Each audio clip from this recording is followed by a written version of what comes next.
اللہم صلی علی محمد و آل محمد وعجل فرجہم اجمعین۔ ان اللہ و ملائکتہ یصلون علی النبی یا ایھا الذین آمنوا صلوا علیہ وسلموا تسلیما۔ اللہم صلی علی محمد و آل محمد وعجل فرجہم اجمعین۔ حسین منی و انا من الحسین۔ ایک سوال بار بار یہ کیا جاتا ہے کہ جناب مولا حسین علیہ السلام نے مدینہ کیوں چھوڑا اور آپ نے حج کو عمرے میں کیوں تبدیل کیا۔ اور جیسے کہ آپ سب جانتے ہیں کہ یزید نے آپ سے کہا تھا کہ بیعت کریں اور آپ نے انکار بیعت کر دیا تھا۔ بیعت کرنے والوں کو اپنی آخرت پر شک ہوتا ہے، اور جب کوئی انسان بیعت کرتا ہے تو وہ اپنی نجات آخرت کو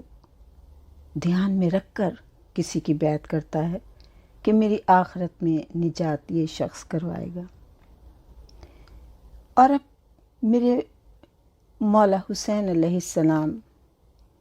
جناب فاطمہ الزہرا سیدۃ النساء العالمین کے لال، وہ انسان ہیں،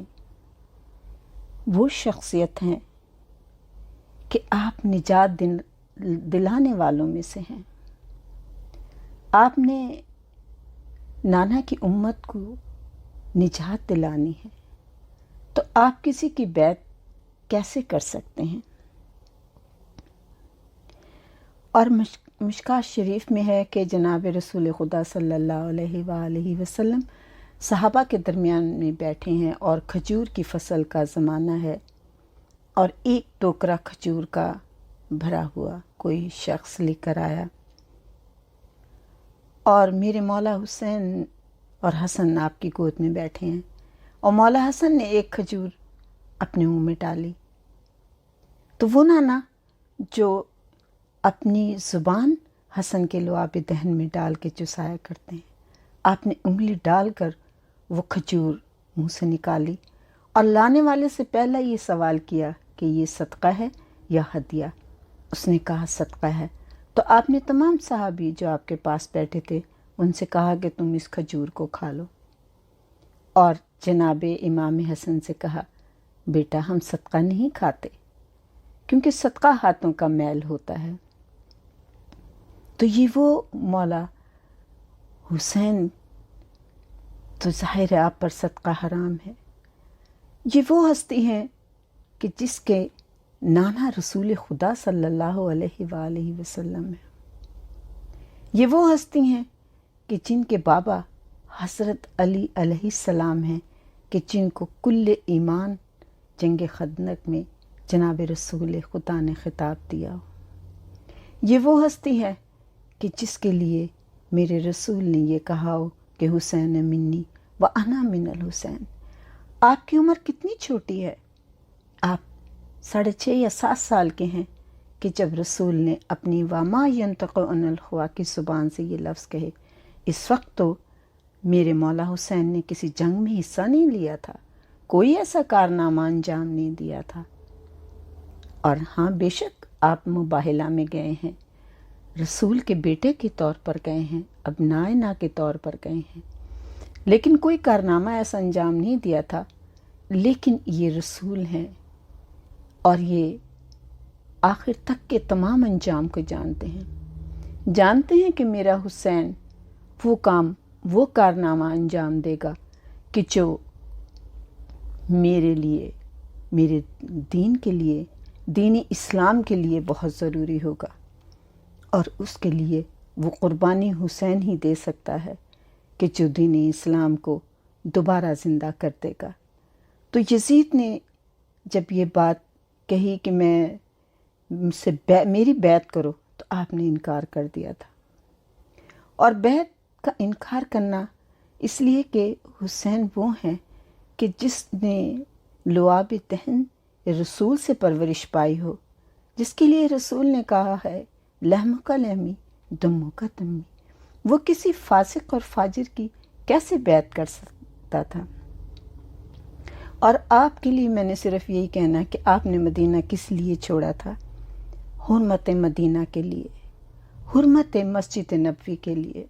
حرمت صحابی رسول کے لیے، حرمت صحابیات رسول کے لیے، حرمت جناب رسول خدا صلی اللہ علیہ وآلہ وسلم کی قبر کے لیے۔ آپ نے مکہ کیوں چھوڑا تھا؟ اس لیے کہ حرمت کعبہ کے لیے،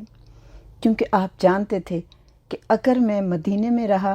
تو ان لوگوں نے انہیں احترام تمام جسے کہنا چاہیے صحابی صحابیات، نماز کا، مسجد کا، کسی چیز کا احترام نہیں رہ گیا تھا۔ اس وقت دنیا میں، اس وقت کے لوگوں میں، اس وقت کے بادشاہ کے ذہن میں ملوکیت اور طاقت،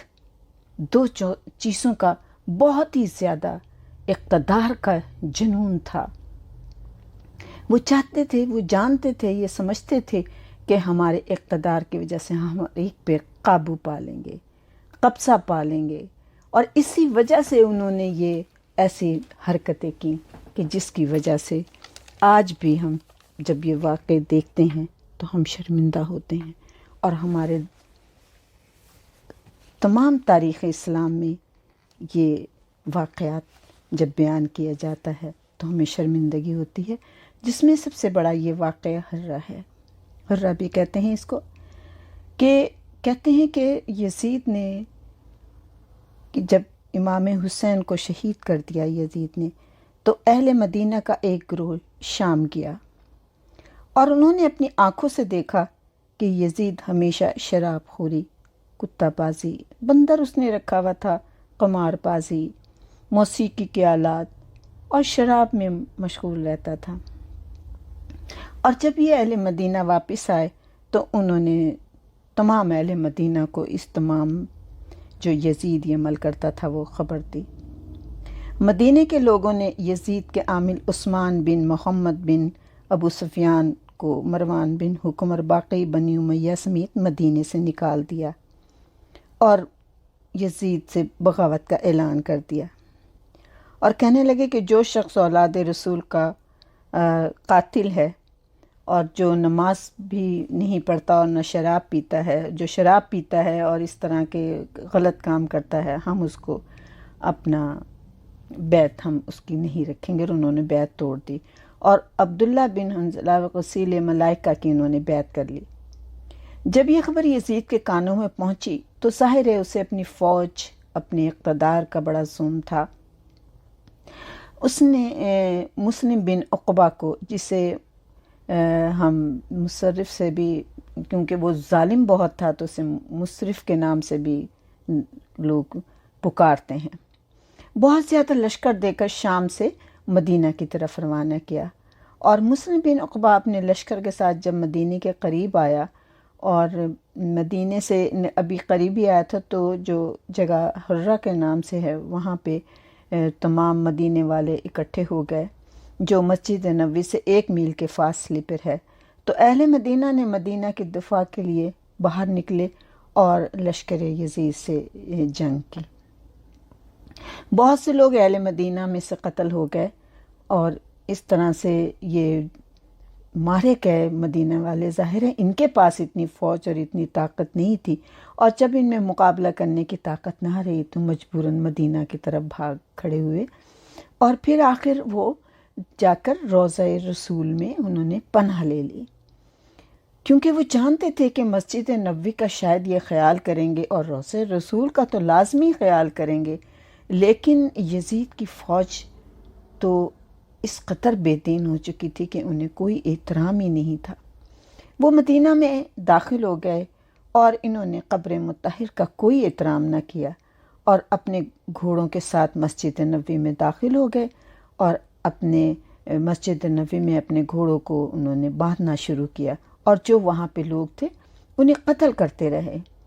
یہاں تک کہ روضہ انور اور مسجد کو خون سے پر کر دیا، اور اتنا خون بہا مسجد نبی میں کہ قبر اطہر تک جا پہنچا، اور ان کے گھوڑوں نے روضہ رسول میں، جو کہ وہ جگہ جو کہ قبر اور منبر کے درمیان ہے اور جسے کہتے ہیں کہ ریاض جنت میں سے ایک باغ ہے، وہاں پر انہوں نے اپنا بول و براز کیا، اور اہل مدینہ سے اتنے آدمی قتل کیے کہ تقریباً کہتے ہیں کہ 1000 یا 1700 کے قریب انہوں نے انسانوں کو قتل کیا، جن میں صحابی تھے، انصاری تھے،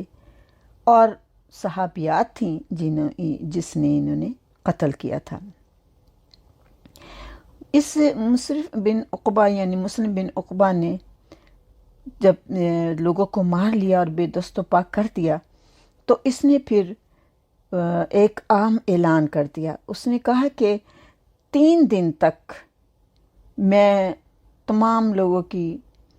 عزت و ناموس اور اہل مدینہ کی جو مال اور عورتیں، اپنے تمام یہ جو میرا لشکر ہے اور جو فوجی ہیں، ان کے لیے 3 دن تک میں مباح کرتا ہوں۔ یعنی اس شخص نے بے حیائی کی انتہا کر دی، اور اس نے اس واقعہ میں سب سے پہلے بنی عبد الاشہل کے گھر لوٹے، اور ان کے گھر کے تمام زیورات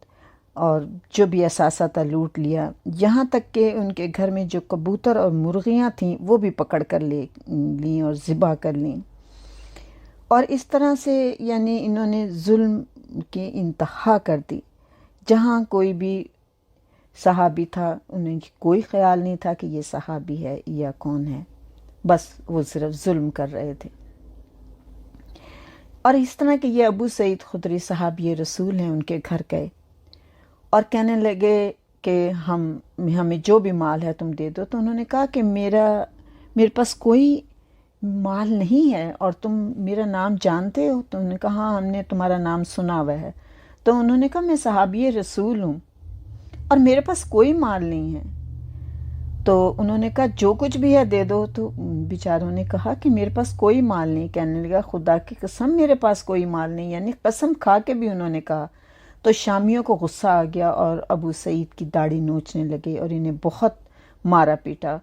اور ان کے گھر میں صرف کبوتروں کا ایک جوڑا تھا، وہ بھی لے گئے، یعنی انہیں جو کچھ مل رہا تھا وہ لے کے جا رہے تھے۔ ایک شخص، ایک شامی ایک انصاری عورت کے پاس گیا جس کی گود میں چھوٹا سا بچہ تھا، شاید 1 دن کا یا چند گھنٹوں کا، اور اس نے اپنے بچے کو سینے سے لگایا ہوا تھا۔ وہ ملعون اس عورت سے کہنے لگا جو مال ہے وہ مجھے دے دے۔ تو اس نے کہا میرے پاس کوئی مال نہیں ہے، اور میرے پاس، اس نے بھی خدا کی قسم کھا کے کہا کہ کوئی مال نہیں ہے، میں تجھے ضرور دے دیتی۔ تو اس نے کہا کہ اگر مال نہیں دے گی تو میں تیرے بچے کو ذبح کر دوں گا۔ اس نے کہا تجھے پتہ ہے میں ابن ابی قبصہ انصاری صحابی رسول کی ہوں اور تو مجھے مارنے لگا ہے؟ یہ گھر جو ہے ابن ابی قبصہ انصاری صحابی رسول کا ہے، تو مارے گا ہمیں، خدا سے ڈر اور ہم سے اس طرح کے ظلم ہم پر نہ کر۔ اور اس شخص نے کہا کہ نہیں، اگر تو مال نہیں دے گی تو میں تیرے بچے کو مار دوں گا۔ اور اب وہ عورت مجبور ہو گئی اور اس نے کہا میرے بچے، خدا کی قسم اگر میرے پاس کچھ ہوتا میں تجھ پہ قربان کر دیتی۔ اس شامی نے، بے رحم شامی نے اس بچے کو پاؤں سے پکڑ کر ماں کے گود سے چھینا اور دیوار پر دے مارا، اس بچے کا سر پھٹ گیا۔ اور یہ ظلم اس نے تمام مدینہ میں کیے، اور آپ جانتے ہیں کہ اس واقعے کو بیان کرتے ہوئے بھی انسان کی روح کانپ اٹھتی ہے، جو ظلم انہوں نے کیے، یعنی اتنے ظلم انہوں نے مدینے میں کیے۔ اور پھر اس تمام واقعے سے ہمیں یہ اندازہ ہوتا ہے کہ اگر میرے مولا حسین مدینے میں رہتے تو انہیں تو کسی کا بھی احترام نہیں تھا۔ جب انہوں نے ذریعہ رسول کا احترام نہیں کیا، مسجد نبوی کا احترام نہیں کیا، صحابی اور صحابیوں کا احترام نہیں کیا، اور انہوں نے مولا حسین کا کیا احترام کرنا تھا؟ انہوں نے اگر احترام کرنا ہوتا تو کربلا میں مولا حسین کے جنازے پر لاشے پر گھوڑے نہ دوڑاتے، بیویوں کی چادر نہ لیتے، تو اس لیے حرمت مدینہ کی خاطر کہ مدینہ میں کوئی قتل و غارت نہ ہو، کوئی بے حرمتی نہ ہو، اس لیے آپ نے مدینہ کو چھوڑ دیا تھا اور آپ مکے آئے۔ اور مکے میں جب آپ آئے ہیں تو تب بھی آپ کو یہ اطلاع مل چکی تھی کہ کچھ لوگ آ گئے ہیں جنہوں نے حاجیوں کا لباس پہنا ہوا ہے اور وہ مولا حسین کو شہید کرنے کے لیے آئے تھے۔ لیکن مولا کسی کی تلوار سے ڈرنے والے نہیں تھے، یہ مشکل کشا شیر خدا کے بیٹے ہیں، یہ رسول کے نواسے ہیں، یہ کسی کی تلوار سے ڈرنے والے نہیں تھے۔ لیکن آپ کو ایک خیال ضرور تھا حرمت کعبہ کا، اور حرمت کعبہ کا دیکھیں آپ کہ کس طریقے سے آپ نے خیال کیا، اور آپ نے عین حج کے موقع پر جہاں آپ رجب میں آپ پہنچے، شعبان، رمضان، بقرعید، یعنی آپ نے ان مہینوں میں صرف حج کا انتظار کیا۔ لیکن جب آپ کو یہ اطلاع ملی کہ یہ آپ کو قتل کرنے کے لیے آئیں، تو حسین قتل کے خوف سے نہیں، حرمت کعبہ کے لیے آپ نے کعبہ کو چھوڑا، عزت کعبہ کے لیے آپ نے کعبہ کو، حج کو بھی اپنے عمرے میں تبدیل کر دیا۔ اور وہ دیکھیں کہ اس یزید نے قتل حسین کے بعد، واقعی کربلا کے بعد، شہادت مولا حسین کے بعد، مدینہ کی تباہی کے بعد اس کو چین نہیں آیا، کیونکہ اس نے پھر بدلہ لینا تھا، اور اس نے کس لیے کہ جن جن لوگوں نے اس کی بیعت نہیں کی تھی ان سب سے بدلہ لینا تھا۔ میرے مولا حسین کو تو شہید کر دیا تھا، لیکن عبداللہ ابن زبیر، آپ دیکھیں یہ جناب ابو بکر رضی اللہ تعالیٰ عنہ کے نواسے ہیں، اور اسما جو ان کی بڑی بیٹی ہیں ان کے بیٹے ہیں،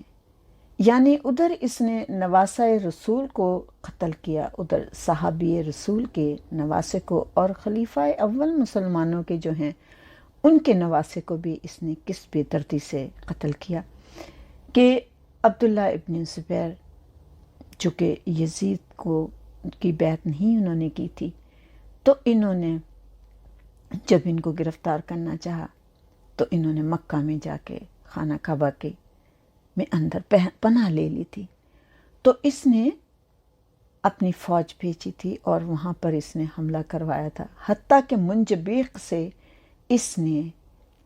پتھر پلوائے، آگ لگوا دی تھی کہ خانہ کعبہ کا غلاف جل گیا تھا اور خانہ کعبہ میں آگ لگ گئی تھی، حتیٰ کہ وہ سینگ جو دمبے کے تھے جو کہ جنت سے آیا تھا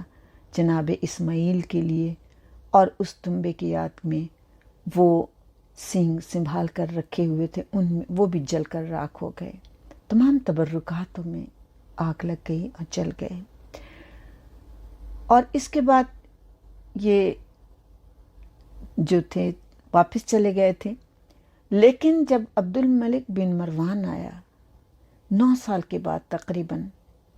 پھر اس نے عبد الملک بن مروان نے حملہ کروایا مکہ میں خانہ کعبہ کے اوپر اسی طریقے سے،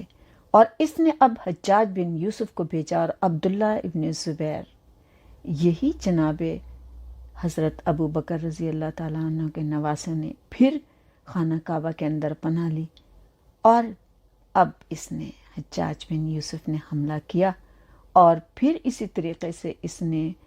منجبیق سے دوبارہ خانہ کعبہ کی بے حرمتی کی، اور اس نے ان کی خانہ کعبہ کی بنیادیں تک کھدوا ڈالیں کہ حتیٰ کہ لوگ مٹی اور پتھر تک اٹھا کر لے گئے، اور اس نے عبداللہ ابن زبیر کو قتل کیا، اور پھر ان کی لاش خانہ کعبہ کے دروازے پہ 7 دن تک لٹکائے رکھی۔ تو اس نے یہ اتنے ظلم کیے، تو میرے مولا حسین جانتے تھے اور آپ کو علم تھا کہ یہ تمام لوگ وہ ہیں کہ جنہیں اب کسی کی حرمت کا خیال نہیں رکھنا ہے، یہ اس قدر یعنی کہ ملوکیت اقتدار کے جنون میں ان کے دماغوں میں آ چکا ہے کہ انہیں اب کسی کی بھی عزت اور حرمت کا خیال نہیں ہے، اور اسی وجہ سے آپ نے حرمت کعبہ اور حرمت مدینہ، حرمت صحابہ، حرمت انصار اور حرمت قبر رسول کے لیے اور حرمت کعبہ کے لیے آپ ان دونوں جگہ سے چلے گئے تھے کہ میری وجہ سے مدینے میں کوئی بے حرمتی نہ ہو، کسی صحابی کی بے حرمتی نہ ہو، کسی صحابیہ کی بے حرمتی نہ ہو، کسی انصار اور انصاریہ کی بے حرمتی نہ ہو، قبر رسول کی بے حرمتی نہ ہو، کعبے کی حرمت میں کوئی فرق نہ آئے۔ آپ اپنے بچوں کو لے کر چلے گئے تھے، اور یہی وجہ تھی کہ آپ نے حج کو عمرے میں تبدیل کیا اور اپنی بیٹی صغرا کو مدینہ میں چھوڑ کر آپ کربلا تشریف لے آئے تھے۔ اللہم صلی علی محمد و آل محمد۔ مجھے امید ہے کہ شاید کہ تیرے دل میں اتر جائے میری بات۔ میرا مولا حسین اس ذکر کو قبول کریں، پنجتن پاک 12 امام اس ذکر کو قبول کریں، اور میرے مولا حسین اس ذکر کے صدقے میرے مولا جو پریشان حال ہیں ان کی پریشانیاں دور کریں، جو بیمار ہیں ان بیماروں کو صحت کلی عطا کریں۔ اے میرے مولا جو مقروض ہیں ان کے قرضے ادا کریں۔ اے میرے مولا جو بے گناہ قیدی ہیں ان کو رہائی دیں۔ اے میرے مولا کچھ لوگ ایسے بھی ہیں جن کے لبوں پر دعا نہیں آتی، دل میں رہتی ہے۔ اے میرے مولا آپ سب کی دعاؤں کو سننے والے ہیں۔ اے اللہ صدقہ محمد و آل محمد پر جن پہ درود تو نے نماز میں واجب کیا ہے، اس محمد صلی اللہ علیہ وآلہ وسلم اور ان کے آل کے صدقے میں جو مومن اور مومنات اس دنیا سے چلے گئے ان کے قبروں کو نور محمدی سے منور کر دیں، ہمیں سچا مسلمان سچا مومن بننے کی توفیق عطا کر، اور امام زمانہ کا جلد ظہور ہو جائے۔ اللہم صلی علی محمد و آل محمد عجل فرجہم اجمعین۔